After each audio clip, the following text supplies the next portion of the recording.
My wife and I are having to do this video, not for ourselves and not out of spite, but we're doing this to prevent anyone else from renting this home until all necessary repairs have been made. This home is unlivable as it is, and if not repaired, should be condemned. We have lived here as loyal tenants now for 7 years, and it has been a house of horrors. Not only did the landlord and property management company know about the problems with this home, they just patched it, caulked it, painted over it, rented it to us anyway, placing us in harm's way knowingly. And they have given and shown absolutely zero indication that they plan on doing anything other than slapping lipstick on a pig and renting it out to the next tenants who are not going to be aware of all the problems that my wife and I have desperately tried to get them to fix, and they refuse to do it, leaving us in harm's way, and will literally just pass this over to the next person and do the same to them. My wife and I are doing this video for the next tenant to ensure this place is okay for them. This is our true testimony of the nightmare we've had to endure renting this home. This was supposed to be a cute little cottage, just over 500 square feet on the top of a hill on over 1.5 acres, with a nice long driveway. Just looked like it needed a little bit of TLC and clean up some leaves. But as soon as upon moving in, it started. This is just a visual representation of the ducks in our home. This is not our house. And where I do that and don't have actual photos and videos of our actual home right now that we are renting with all these problems, I'm just going to put down visual representation in the bottom. If you don't see that at the bottom, it's the house we're renting, and all happened here. Our first problem that we experienced was a few months after we moved in. We had moved in spring, and we turned the heat on and it smelled. Both my wife and I have been caregivers before. It was not musty and moldy. It wasn't just that. It smelled like urine. And when we finally were able to get somebody out here, they had a video and they showed me of everything coming out, and they said this is the worst they had ever seen in their many years of cleaning ducks. And he said, I would imagine this had never been done ever. And I was literally watching garbage coming out of there, not just the fuzzy stuff. And in a follow-up cleaning of the ducks, brought up the urine smell, and the guy basically said you'd be surprised at what I find and what I've seen. And we both kept getting sick. Even our dogs were having breathing problems. And once clean, the smell of the urine was gone and stayed gone. But maybe a year, every 6 months to a year, you'd get that musty, damp, yucky smell, and it would impact your chest and your breathing. And there's a reason for that. We'll get back to the ducks and the air quality in a moment. Next, what I'm showing you here is a video I took on my cell phone of the actual house. And all of a sudden, just flies, like a horror movie, would just appear. And we would let them out, but this time there was like 50 of them.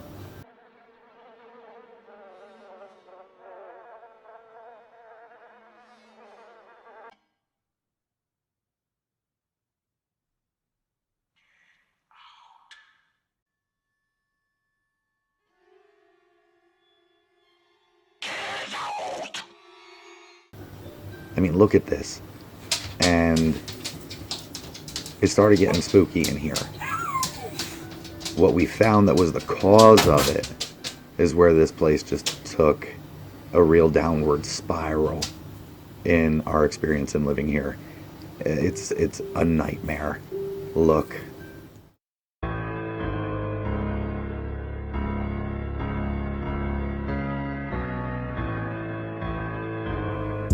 The flies were coming from the fireplace. This is the actual fireplace, an image of the listing before we moved in. It's boarded up, and you have 4 holes on the side which are louvered and covered, which this used to be a functioning heatilator. You'd have fire, it had an electric motor, it would blow heat out of those. Okay, this has all been boarded up, but we were feeling drafts come in those 4 square, what used to be heatilator vents. So we taped over them, but apparently leaving enough room for flies to escape. This is what we found inside. Several dead squirrels.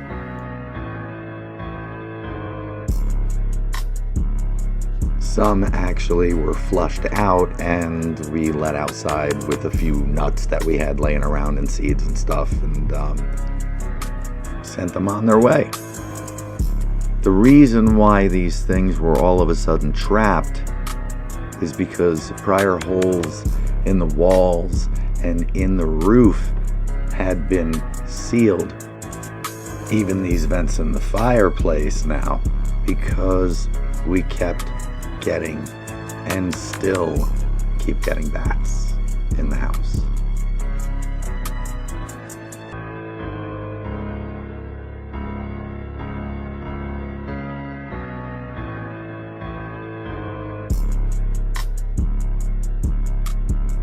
There is a bat in my house. Ah.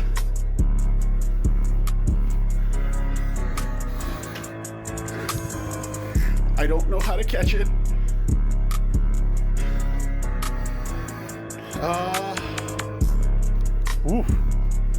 I'm gonna get a towel. In one instance, we woke up at 1:30 in the morning in bed, and a bat was circling above our heads. In bed. Oh my God. The only way to give this any credence is just these scenes from the movie Bats, what it's been like living in this house. Obviously not to this capacity, but the feel. What's in the back of your mind every time you hear a noise? And the crazy part is when we had the exterminator out, he'd say, no, if I catch them, I have to end them because of the risk of rabies. So now we take it upon ourselves we have to catch them and free them. And we did. Now we're experts. In the beginning, let me tell you, not so much. And I'm sorry, until you get comfortable dealing with them, which I'll probably never be, you might as well be going after something like that. And it's in your house. And every noise you hear, what is it? And after we've had the exterminator here, patching, covering, sealing, we actually kept having bats, and we just said, all right, let's look real hard. And we found this and a hole under the fridge, which they said was just for a water line. Since we don't have a water line with this fridge, you'd figure they would patch it in, especially knowing all of the varmints getting in here. And you still hear stuff in the walls. And it can be downright creepy. It's so quiet.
Now moving on, this home has well water, and brief history on me, I have had acidity issues in the past, and kidney stones, that kind of a thing. So I'm very careful, and I choose to drink clean water, paying attention to pH, things of that nature. I'm very sensitive to it. I choose really to drink mainly water, no anything else to cause problems.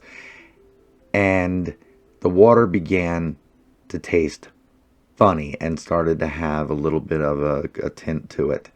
And lo and behold, I checked the pH because I used to work in pools. Let me just see what's going on here. And I'm very sensitive, as I mentioned, to acidity. The pH tested to be around like a 4.5 to a 5. And the pH should be around a 7.2 to a 7.4. So this water was acid and caused me a lot of health problems. This is the well water in comparison to spring water, bottled water with a normal pH. We literally have gone through 2 hot water heaters and 2 washing machines because the water is so acidic, it's liquefying all the metal components in the appliances. We're on our 3rd one of each since we've been here. The water is so acidic. We might as well be drinking battery acid. Look at the inside of the pipes. Now, they did replace the filtration system for the well water, but they never retested the water, and all they did was put in something that adjusts the pH. And I don't trust this water at all, so we don't drink it. But my wife, luckily, doesn't drink as much water as I do and hasn't had any problems, so we're good there. But we just have water bottled in, and unfortunately we have to shower in water coming out of these pipes. And moving on again, we have had multiple issues with water and leaks. Leaky roof, leaky basement, leaky plumbing, leaking windows. We had a kitchen sink leak which leaked into the walls of the basement, which needed them to take care of it. All was looking good. It was dried out. And then a few days later, this appears. And again, just with the patch and the paint. So, and then here's the windows. So it's raining so hard. It's coming under the windowsill, running down the floor, all along this window, all the water.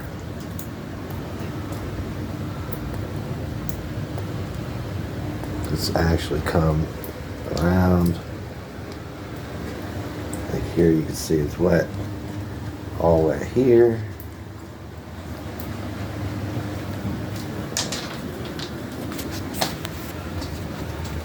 Unplugged the power, so we're good there, but it's all here. I'm probably floating into the basement now that I think about it.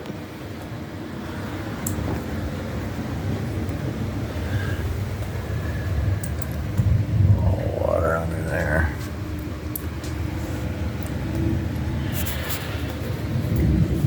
These are thorough soakings, and all they did was caulk underneath it, and then here, the next time it rained real hard, here it is again.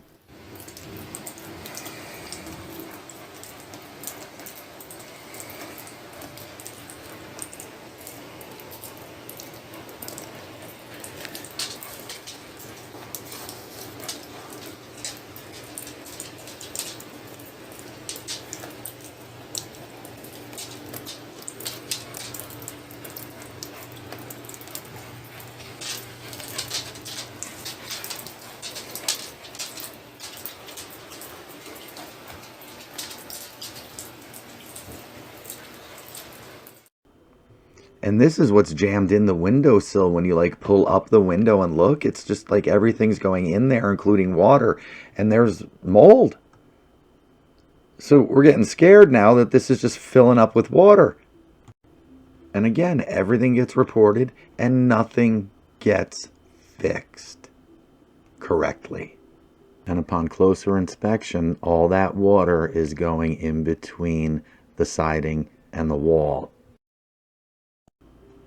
And before I get into the major heart of the biggest concern of this place and what we've discovered, let's take a look at outside.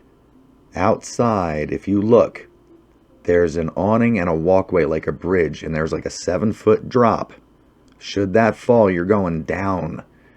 And we've got problems with this. This is not safe. We started having problems opening up the screen door, which opens outward and should slide directly under the awning, which would be the roof covering your head from rain as you get into the house. You can see the scrape marks of the door on the underside of the awning because it's falling, slowly detaching and sinking. So it's scraping. And we've been fighting them, trying to get them to fix this properly since we've been here. So instead of repairing it correctly, their solution, if you look at this original posting, you see that there's only a vertical post supporting the awning on the left side. This is because it was sagging before, and they installed that before we got here, lifting it up. The scrapes were already under the awning, and it started again as we had been here. It sagged again. We're like, oh, here it's scraping. So they hammered one on the other side. And look at this. Do you see how crooked this thing is? And I'm supposed to let my wife walk across this, let my animals walk across this. I'm supposed to walk across this with a drop like that? And what happened as a result of them beating that post, that vertical post in there on the right side from our perspective, now you can't open the screen door because the railing is pushing in too much. So we had to have them come out again. And this was their solution now. You can't make this up. They pulled the rail far enough away from the door you could open it, screwing a bracket into it and mounting it to the side of the house, thereby pulling it and holding it in place so you can now open it and pass through. Folks, this thing is being pushed, pulled, yanked, and it is dangerous. None of this is level. None of this is plumb. It's falling off, and you're using this to push on that and lift up this, and it's nonsense. This is criminal, and it's dangerous. And upon closer examination, if you look at the floor, you'll see the boards aren't level. That front one is raised up. The other ones seem to be sagging. Either one of the two. One's raised up, the other ones are sagging. But where it's supported under that front post, you'll see the foundation of the sidewalk here is completely cracked and buckled. So this whole thing is a mess. Moving on to the property. In the back, there's a stone retaining wall, and the massive stone that's supposed to be the support of the wall has now slid and is basically a foot away from the house. It's just lying there. We reported it, asked for help, trying to get them to maintain their home, their investment property, as we want to live in a nice place and we want their place to be nice too, and it just sits there. Just like the rest of the property, we've had limbs come down, ripping the power out of the house. We've had entire trees fall near our car repeatedly. One even fell on the neighbor's fence. They only deal with the trees if there's liability, or it ripped the power out of the house, or they had to refi it one time, they said. And the bank told them, you got to do something. And just like this one on the neighbor's fence, they just cut it and leave it there to rot. The leaves get so deep and are so deep in spots, it's up to your waist. This place is just neglected. They've let it go. And now all it is rotten material, fallen limbs, fallen trees. They came out one time to clean it up, as I mentioned, because the tree fell on the neighbor's fence, but also one other time because the bank forced them to in refinancing. It was so bad. But yet here we are still with all this filth generating mold and rotting. And that rotting material generating the mold destroyed the central air unit outside. This has since been replaced, but the new one's just sucking in the same mold spores. It's just a matter of time. And folks, we've tried. I honestly, in looking at this place, it was leaves everywhere, I figure, you know what, they'll take care of the perimeter driveway and stuff like that, maintain it a bit for fallen limbs and things like this. It's written in the lease that we're not responsible for caring for the property. You would assume they would in that case, but no. I knew I had some leaf cleanup to do for the way I wanted it to be. Clearly there was a difference between what they were accepting and I wanted. And we put up chicken fencing, basic stuff just to give the dogs their own area and keep it clean where we can hang out. And in trying to clean this up, I had no idea how deep it was. And not only that, underneath it was broken glass everywhere.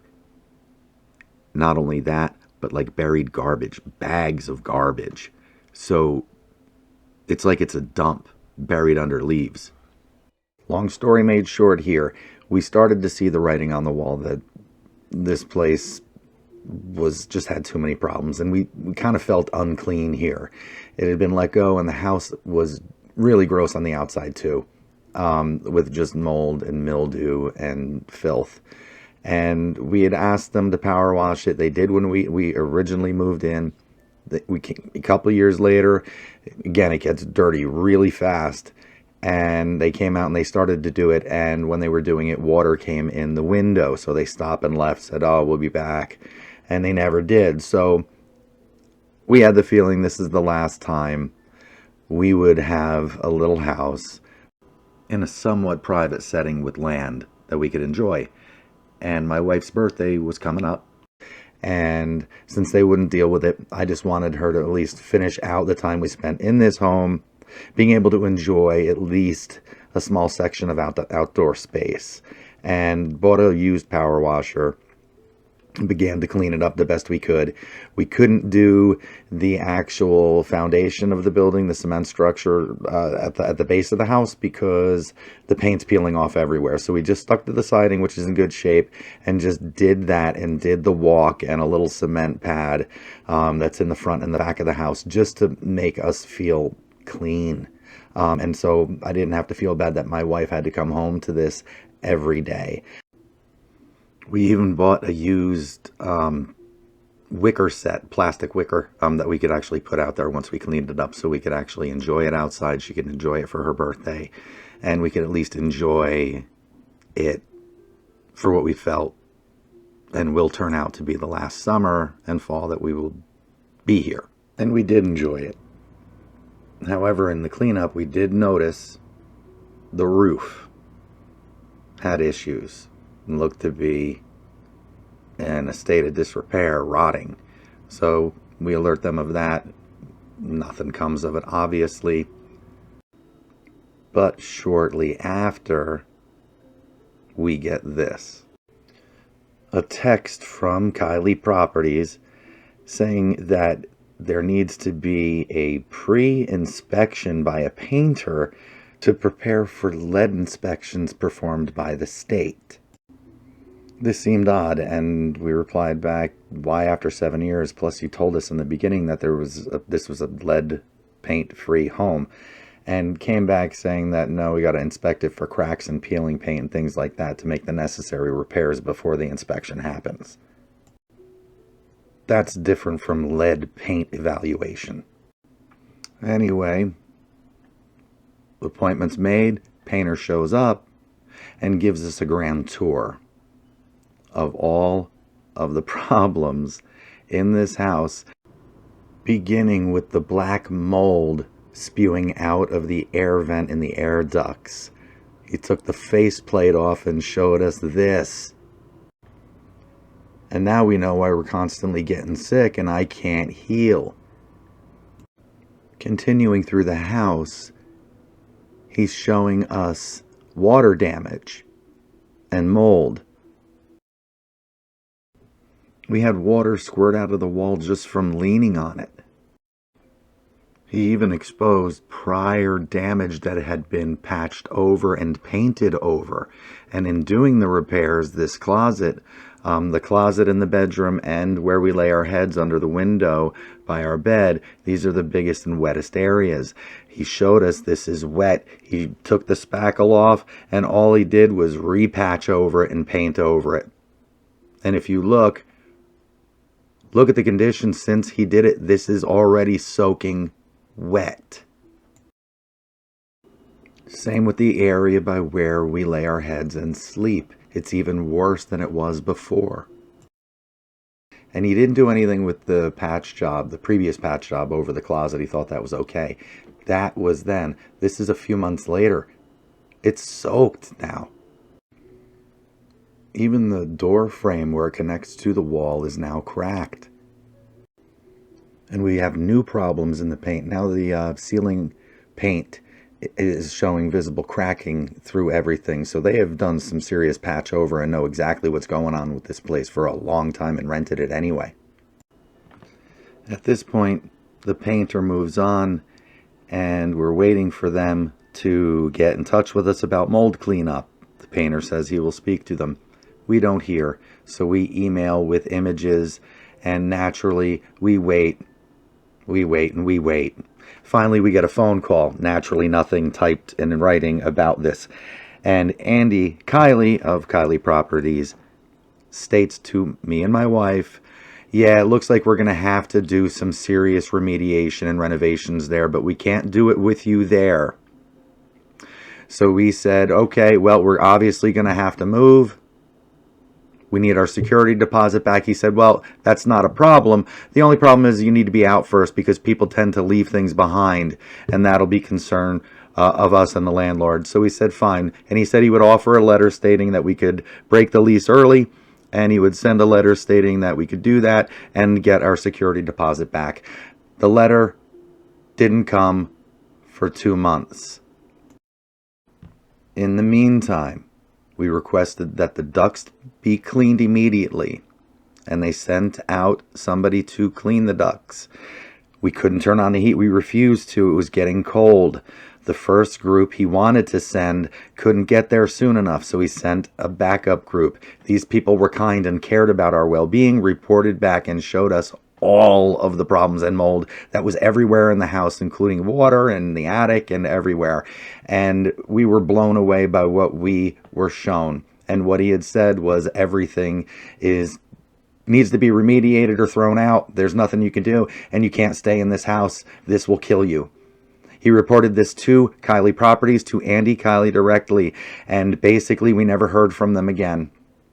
All that Andy Kiely did was come out with 2 guys, buckets, mold killer, and rags, and they cleaned just the face plates that are in this image in the basement. Didn't even do the other ones, and then sent back his original company to clean the ducts.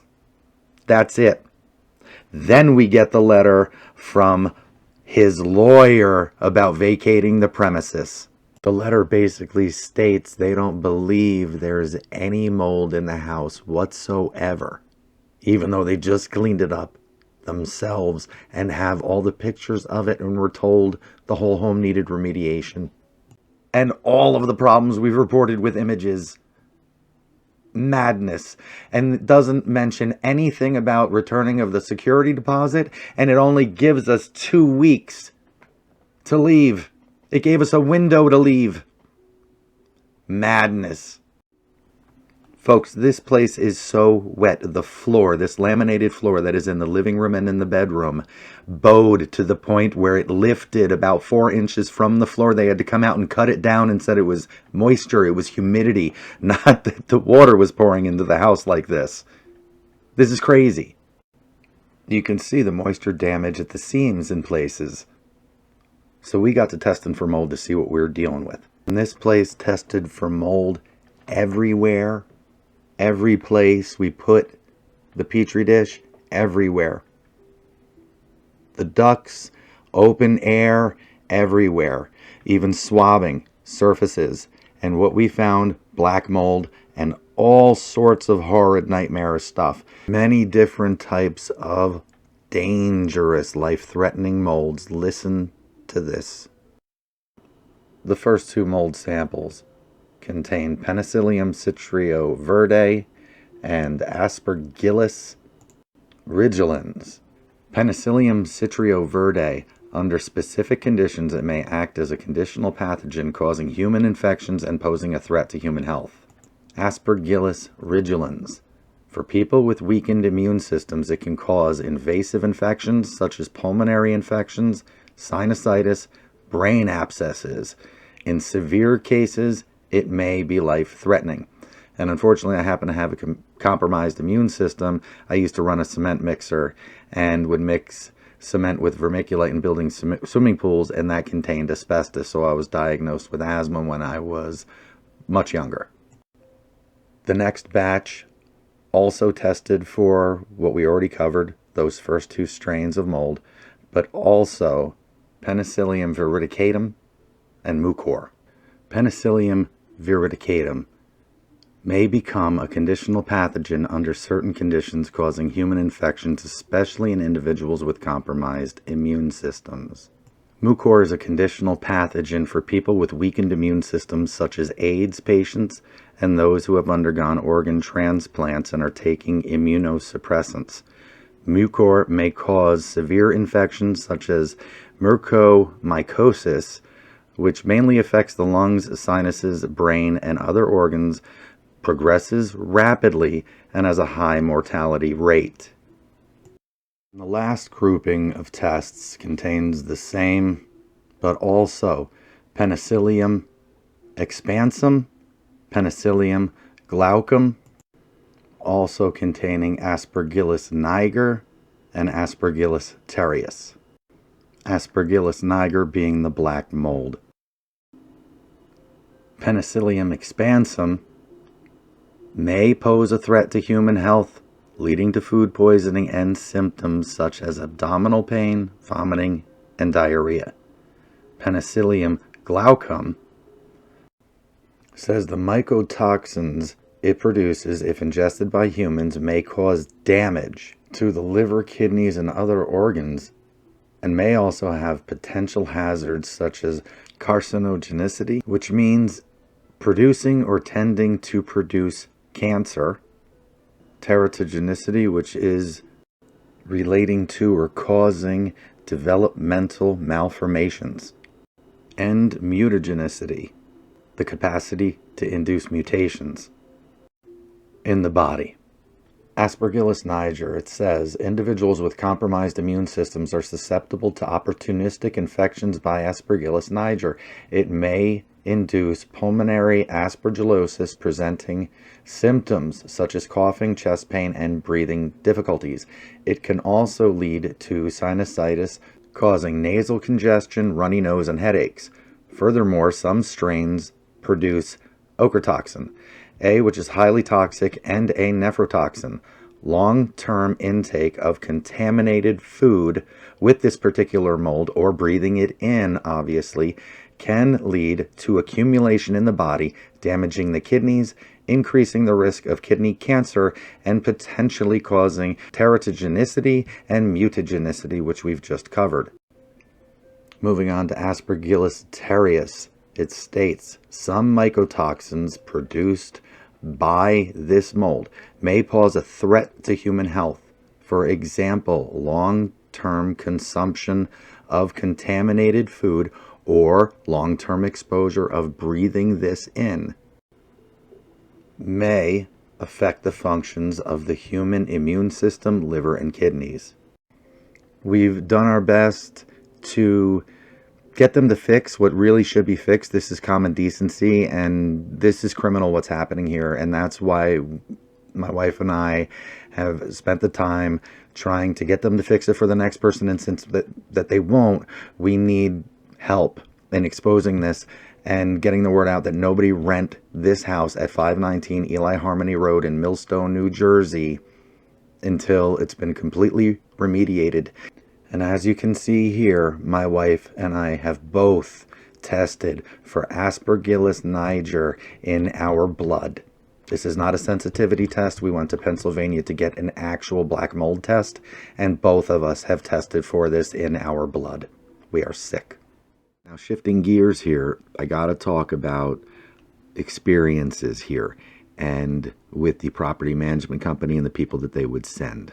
First thing is, everyone they would send here always felt shady and would look at you giving you this sinister grin and ask, how long you been here now? And that's after they typically show up unannounced. Just, here we are. Whether we called it a maintenance request, either. They just show up and do what they want. They'll be walking on the roof. You're like, what is that? My wife was on vacation. We get our morning coffee. We're chilling out in the bedroom. She looks outside, and there's just a couple of guys there. Right at the window, going up on the roof to blow leaves off the roof. What?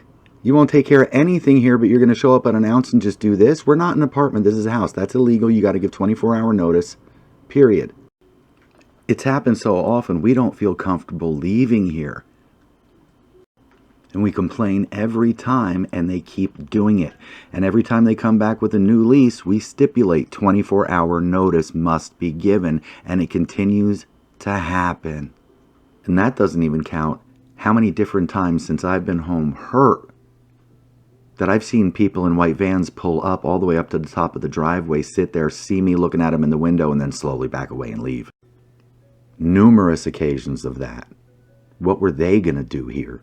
To the point where when I had just spoken to the property manager and he was going to have the tree guy come out, I'm like, you got to let us know he's coming ahead of time. He says, of course. Next thing you know, there's just some dude walking around the yard, right? So I had told the guy, look, man, we have a problem with them. I need to know when you're coming. Here's my number. Call me. He did, to which point my phone has been blowing up with spam calls for the past 2 years. And I give my phone number out to no one because I don't want that. And I'd never leave a trace of my phone number online. He added my number to a spam site, so my phone blew up. Like, enjoy that, pal. Another incident, which was just crazy, is early in the morning, I'm taking out the garbage, and at the end of the driveway and in the street, right in front of our house for about a good 15 feet on both sides of the road, completely covered, broken glass everywhere. Like, this must have been something you would scoop up and save and then evenly distribute and dump in the driveway, so as soon as you pulled out in the direction that we go and come home, you're running over it. It was fine the night before, not garbage day, not recycling, and it was the equivalent of like 15 glass shower doors. This wasn't an incident. There was no car accident. This was nothing. This was done and left there by somebody. It took forever for me to sweep up and literally needed one of these things. Then there was the old ants in the mailbox trick. And every time the pest control exterminator guy came, he would leave something behind. Like this. During another visit with the exterminator here with our many problems with varmints, I go to the garbage right after. I open up the can, and out come 8 massive hornets or bees. Huge. Here's the thing. We keep the cans clean. We keep the lids closed. We don't mess around. Again, not around garbage time at all. There was actually some garbage in there, but only for a couple of days since the last pickup. So it's not like it's anything like this. And these things were just kind of hanging out at the top. And I noticed there was sprinkled honey on the top inside the can. Not a honeycomb, mind you.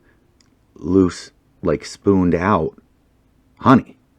Yum, yum.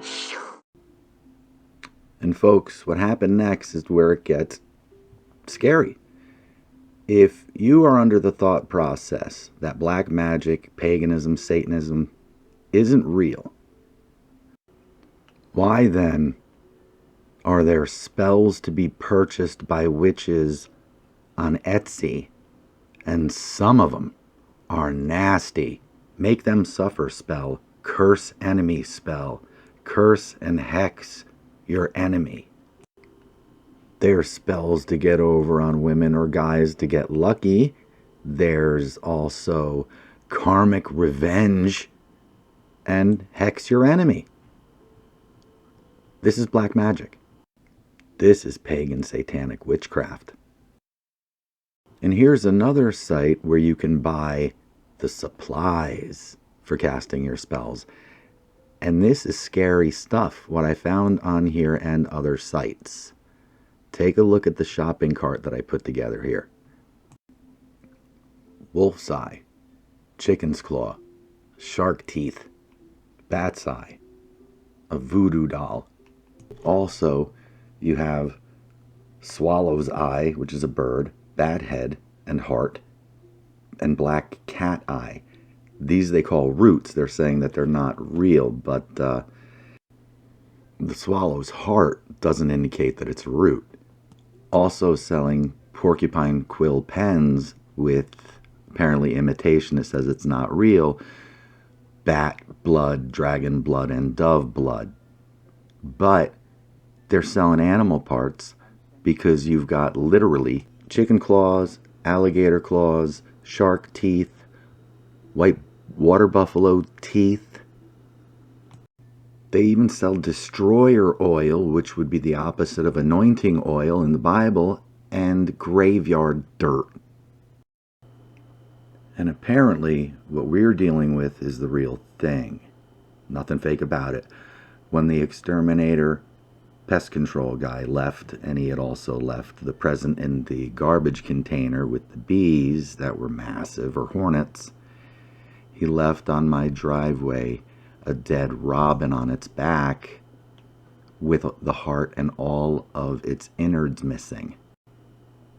It was placed right next to where he was parked. At the time, we didn't know what to make of this at all. It was just freaky. I wound up looking up online, do animals just, if they hunt birds, would they just do that? And the answer is absolutely not. They take the whole thing. Cats might walk away with the head for whatever reason, but no, that does not happen. This is done intentionally. This was done intentionally by people. And my wife and I watched The Chosen, and this is where we figured out exactly why this was done and what it represents. I'm sending you out 2 by 2, proclaiming as you go, the kingdom of heaven is at hand. Heal the sick. Cast out demons. Pairing up, Simon and Judas, north to Caesarea Philippi. And Caesarea Philippi is the gates of hell. Where he sends them out is season 3, episode 2, and in season 3, episode 4, this is where I found it. Check this out. In front of the gates of hell, we have a crow. And note, he's wearing the skull of a goat.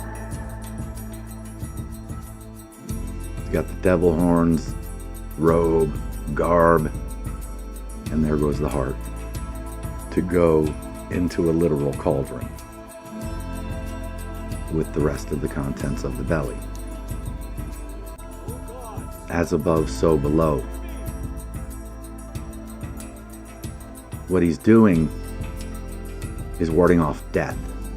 Crows and ravens represent death. In doing this, it's their way of casting out death and keeping it away. Looking into crow symbolism, you'll find everybody saying crows and ravens represent death. However, if you're one of them, the opposite is true. They invert, twist, and reverse everything. Like this first post, it basically says that others say the presence of a dead crow means the end of bad things and the beginning of things new and good, and an omen of renewal. And the second highlighted post reads the same. Those are the attributes of the robin. They're twisting life and death. Honestly, anti-crow is the robin and anti-robin is the crow. If you were to have life and death battle it out in bird form and a representation thereof of life and one of death, it would be the robin and the crow. If we look at robin symbolism, it says above all, the robin red breast is a symbol of spring song and good fortune. Additionally, it also symbolizes passion, a new beginning, and rebirth. Remember, it's springtime when robins appear. That's life. That's rebirth, renewal. It continues on, therefore, if the bird flies into your life, you will be blessed with happiness and joy. The inversion of that is what was left on our property as a curse. Subsequently, most of the symbolism of robins is centered on their spiritual meaning, which is believed to be a symbol of divine sacrifice. Ironically, seeing that was disturbing. I just came across this. My wife and I have been for a while now calling this house the House of the Sacrificial Lambs, based on what we've learned and what we're dealing with. Now, humor me while I just give you a little bit more evidence of what I'm talking about. You remember the movie The Crow? And just note that Brandon Lee playing Eric Draven as the Crow in this movie is portraying the Destroyer. He is portraying death. This Solomon Grundy returned from the dead type zombie is the Destroyer. He's death. He had a bird with him. Nearly pecked my face off. He told me to tell T-Bird that death was on its way, whatever the that means. She grabs the Crow to seize his power.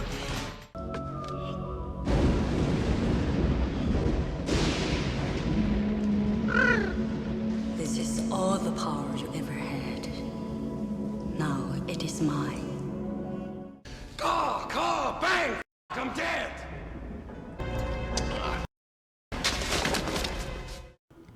One of the things in witchcraft and black magic we've all seen in the movies, and it's true, you want personal belongings, right? You've seen them go for hair, things of this nature. Things here, as I mentioned before, the unannounced visits, things went missing. Of those things, we saw the list of witchcraft supplies before, and animal teeth. Both of my dogs, out of nowhere, were missing their bottom-most center tooth. Both of them. No tooth found, no injury, no nothing. I have no idea what happened, but you can only assume the worst. My wife and I have been over this a lot. No clue how this happened, other than what we think might have happened when we weren't here.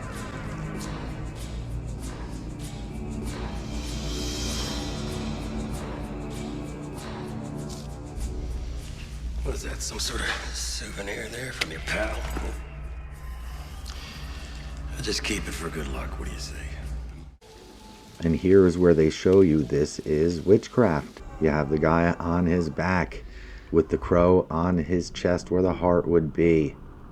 You get it? He even gives you shh. It's them. This is how they operate, apparently.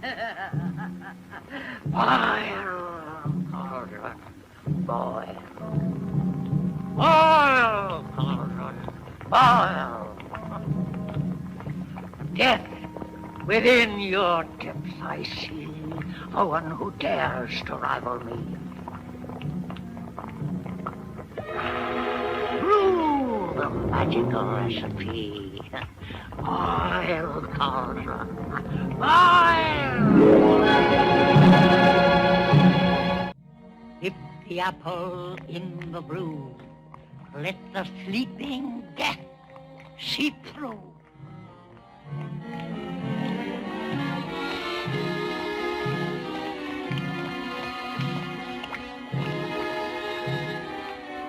Look on the skin, the symbol of what lies within.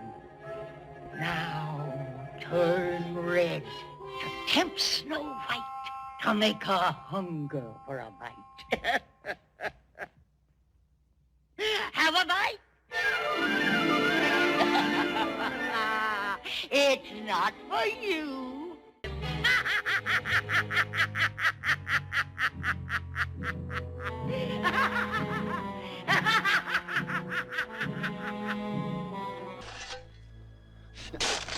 The crazy part is in burying the robin up top in the yard.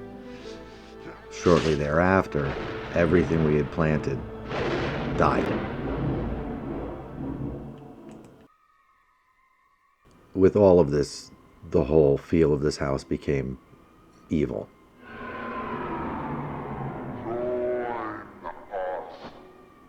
And the things we heard in the middle of the night were absolutely bonkers. I had one time at 3:30 in the morning, some banshee witch, sounded like the Blair Witch, going bonkers out there, maybe like 100 yards away. Crazy. Another time I'm hearing somebody sounds like they're smashing a 2x4 into a wooden picnic table, and something screaming. Smack. Scream. Pause. Smack. Scream. I go out with a flashlight at like 2 in the morning. I'm ready to like throw down. What is going on here? Nothing. It stopped as soon as I got out there. Heckling people from the north side, south side, east side, west side of the house. All of it. Craziness, madness, middle of the night. This is people tormenting us in the middle of the night, trying to creep us out. Period. Every time I went out there with a flashlight, they stopped and I couldn't pinpoint where they were. Another time at 2:30 in the morning, sleeping in bed, I hear this. We were sleeping with the window open, and I'm hearing somebody walking, not an animal with 4 legs, strides, 2 legs. With that, I'm like, what the? And I jump up and turn the light on, and then I hear this.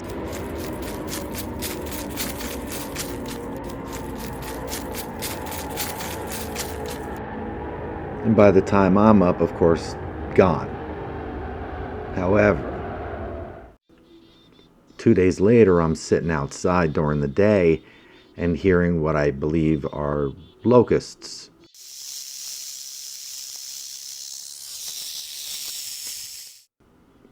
And just like locusts, makes that sound, pause, and the sound comes back again.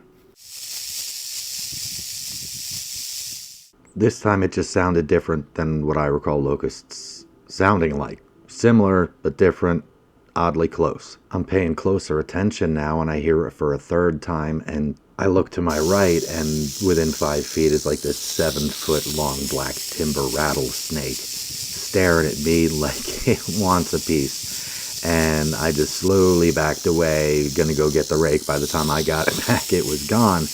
But that seems an awful lot like somebody left a present for my dogs. And this is where it starts getting, where it feels creepy inside, it feels creepy outside, and you're waiting to be in the middle of the night looking out your window seeing something like this. It's in the back of your mind like, what's next? We want what is yours. Life, dead by dawn. Dead by dawn! Dead by dawn! Dead by dawn! Dead by dawn! And we kept finding things. When we moved in here, we had a brand new sectional delivered. And I know damages and freight claims and all of that. You inspect it thoroughly, and if possible, refuse the delivery outright if there's any damage to it, at least marking the delivery receipt of such damage. There was none. I inspected it. All we did was, shift it around a little bit gently. And I guess while we were gone, somebody came in and basically smashed the frame of it. It was brand new, and this would have required a decent amount of force, either like kicking it, just smashing it with your elbows and all your might, or a sledgehammer. And this is where things get like hate-filled. We had an original plumber that I really tried to befriend and had long conversations with while he was here. He was here all the time. We were constantly having clogs. In addition to some leaks. And we found evidence with the new plumber, after we no longer allowed that one to come here, that he was sabotaging things. Even found this after they had to use an air gun to get the clog out. It was so bad out of the tub. The new plumber had verified with me, this isn't flexible, this is hard plastic, this had to be jammed in there. Jammed in there to cause clogs. And that previous leak in the sink that rained water down into the basement, the plumber had to replace the faucet at that point, and he said the faucet used, every time you turn it, it loosens, and it wasn't tightened all the way, which caused the leak. Is there a problem with your service? Yeah, my cable is out. Really? But getting to why the original plumber was no longer welcome back here. We had a conversation outside where he had revealed himself. He was unclogging a drain which traveled under the driveway into the septic. And he had at one point said that, yeah, the septic is tied into the well. And we did our research, and the septic is above the well. And if it's 50 feet, which is the minimum distance, it's 50 feet from the well with like 1 millimeter to spare. It's very close. And we smell it, and we've seen the overflow of water coming out of it. It's dangerously close to the well. And now we're concerned it's a lot more than low pH. Just inserting a quick update here as we're moving out. We just had the septic emptied, and the guy, we explained the situation. He evaluated the area around it and how wet it is, and he says that's sewage. So he's saying there's a problem with your septic. It's leaking sewage. The ground below the septic and approaching the well is soaked like a mud bog with sewage, because the septic is broken. And that's why we've been smelling it. It's right by where we park. Every time you leave and come home, there it is. Okay, now back to the rest of the experience with that plumber that day where he was revealing himself.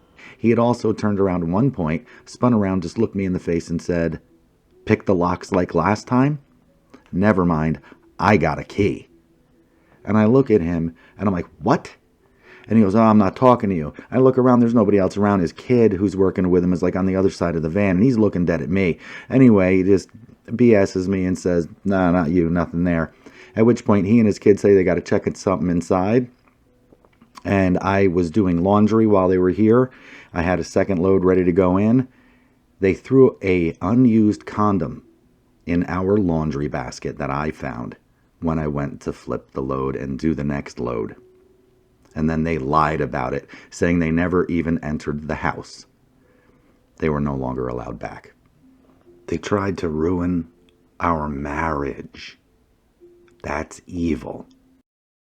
And one of the other things that, after putting all of this together, I had remembered back in the beginning of moving in here, something came to me and I didn't know what it was. It was a wall access panel for plumbing.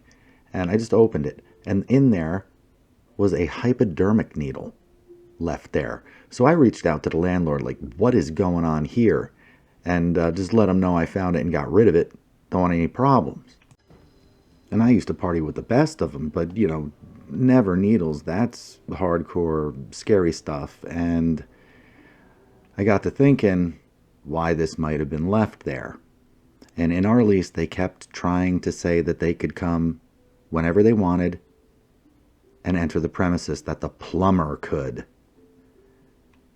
And we had always said no. Then we initialed the lease. You got to give us 24 hours notice by law. We've been over this.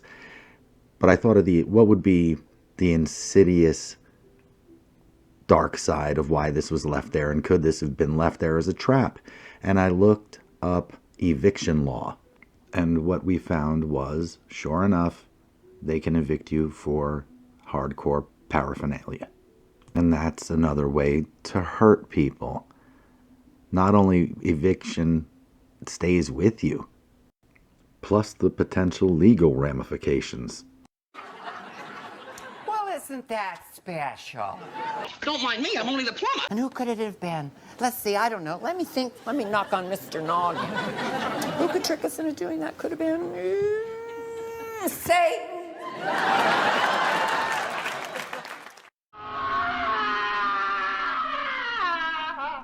Let's just say patience was tested.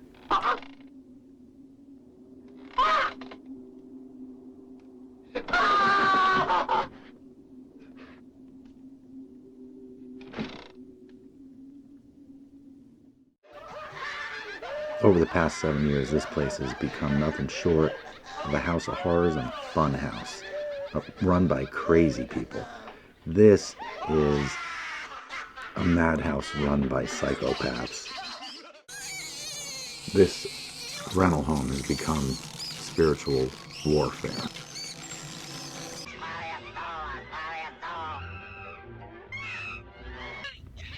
So we got to work clearing this place out spiritually.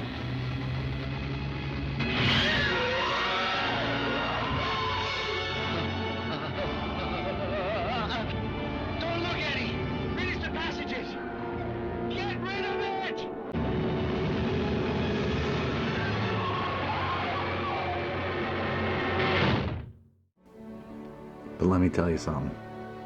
It took its toll. And we still have future tenants to worry about.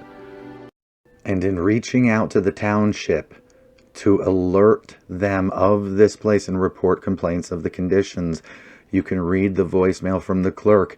I don't see any registration for landlord of that property in 2023.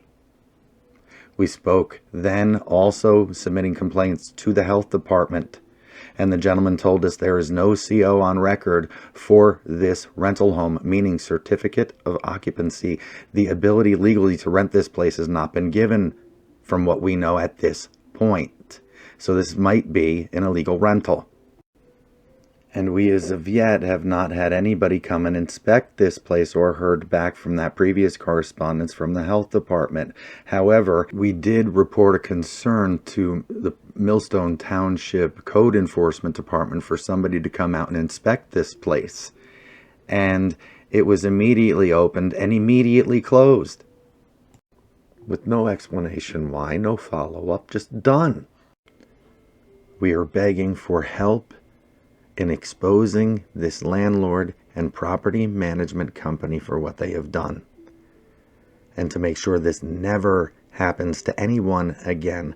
My wife has been sick 4 times since September of last year. That is only just barely 6 months, with deep chest coughs, and I have my own problems. No one should have to go through this, and whether they're held accountable or not, they just need to be exposed. And possibly the township. We also had created smaller videos and sent them out to everybody we could think of, from CBS, NBC, Fox News. We also did Pix 11, News 12, PBS, ABC, and nothing. So it's up to everybody that sees this video. Send it to everybody you know. Warn them. We've got to start looking out for each other, folks. Help make sure this doesn't happen to anyone else at this address again. This is just a quick add-in as I finish this video. We also reached out to the Monmouth County Health Department, Chris Lamberto again, who has done absolutely nothing after he said he would, and that there was no CO on record for this home. Wouldn't even respond to us, knowing we gave him several weeks and he had to come while we were still here, and he did nothing. Something's going on around here.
So after all this, and we're pleading with the landlord to help, we're cold, we can't turn on the heat, help us, there's mold here.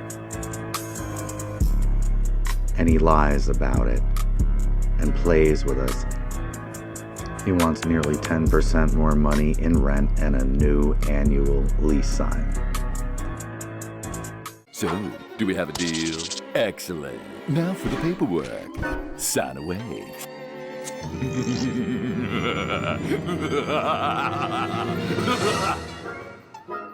Well, who the devil did you think I was? The Tooth Fairy? And now, you are under contract as my permanent slave. Forever! Sneaky little hobbitses. Wicked, tricksy, false. Yes, precious, false. They will cheat you, hurt you, lie. It's a trap!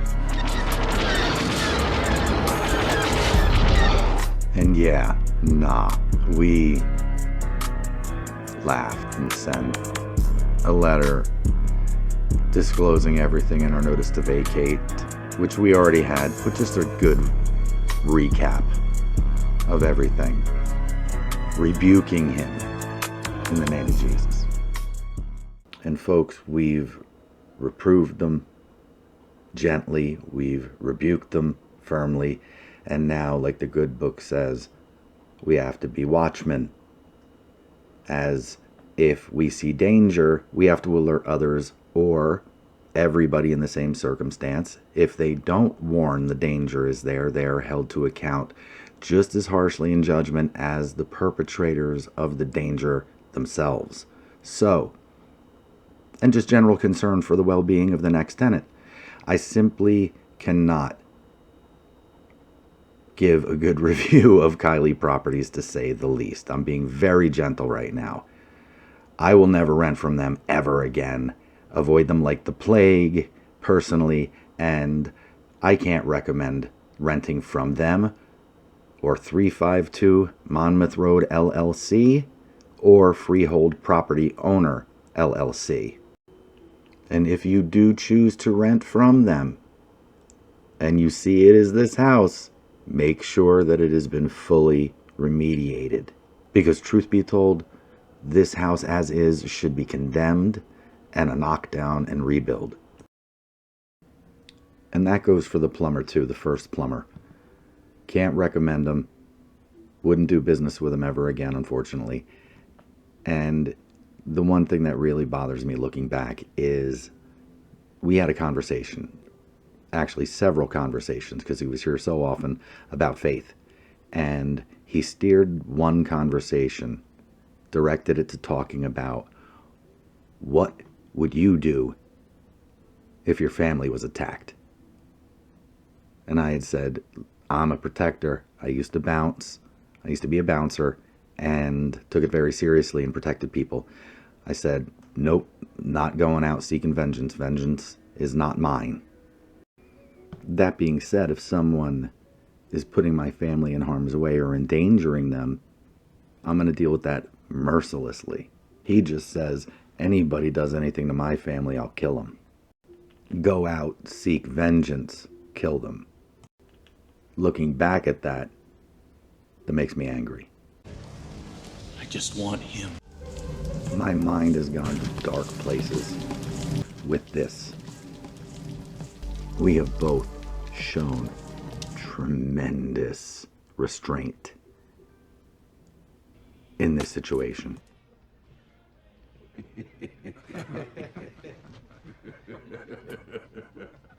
$500. I tell you, you learn a lot of things on the way to 500.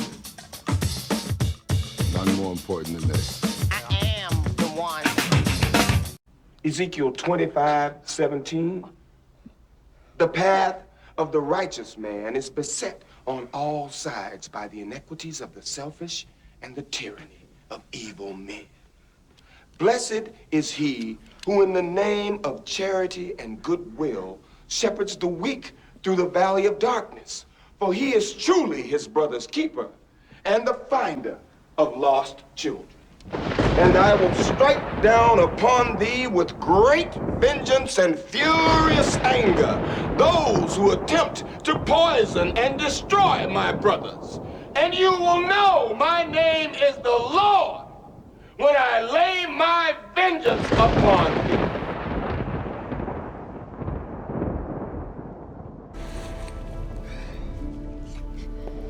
And here's the thing. These people are playing with forces that they don't understand, making deals. And the Most High God, the Lord, has dominion over them. Your curse is broken.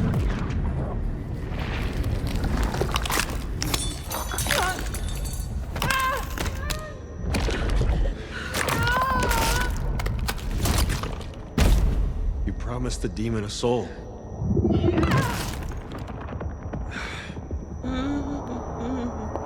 And it can't go back to hell without one.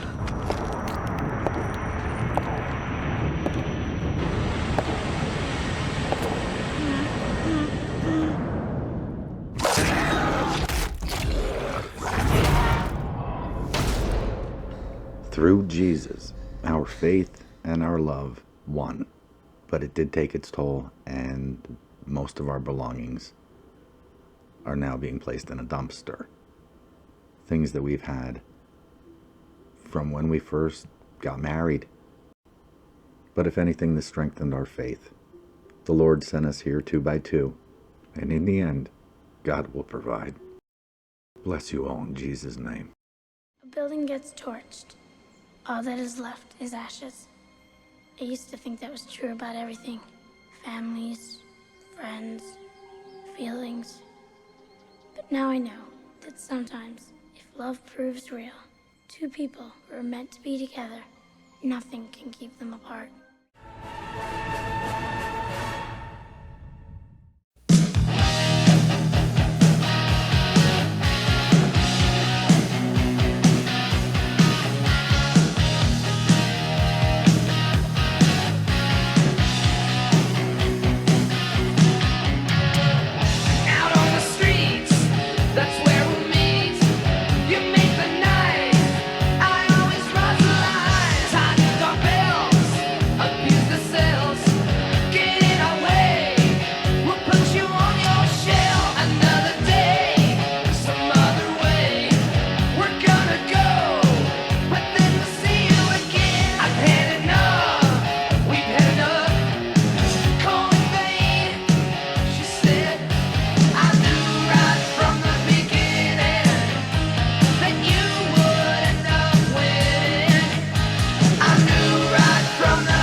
Why?